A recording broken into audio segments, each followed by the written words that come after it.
चलो भाई, तुम्हें स्कूल के लिए देर हो गई है। अम्मी क्या मैं स्कूल की छुट्टी कर सकता हूँ? वो क्यों? ये आखिरी हफ्ता है, ना अटेंडेंस हो रही है और ना ही लेसन्स। अच्छा ठीक है फिर तो।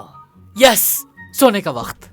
मॉम क्या मैं इस हफ्ते छुट्टी कर सकता हूँ? माई लेसन्स खत्म हो गए। खुदा, ऐसा है क्या?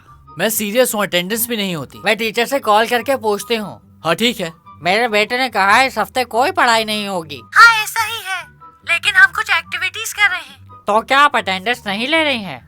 हाँ ऐसा ही है, मगर कुछ उस्ताद लेते हैं। तो फिर उसे नहीं आना पड़ेगा ना? आप बेहतर Yes, समझती yes. होंगी, मगर उसे यहाँ तो आना चाहिए। आना चाहिए।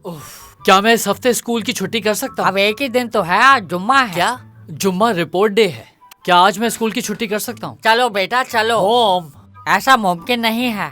लेकिन लेसन्स खत्म हो गए हैं। तो क्या हुआ? अटेंडेंस भी नहीं होती। जाओ। मैं जा रहा हूँ। हाँ मैं जा रहा हूँ। चला गया मैं। Mom please. नहीं।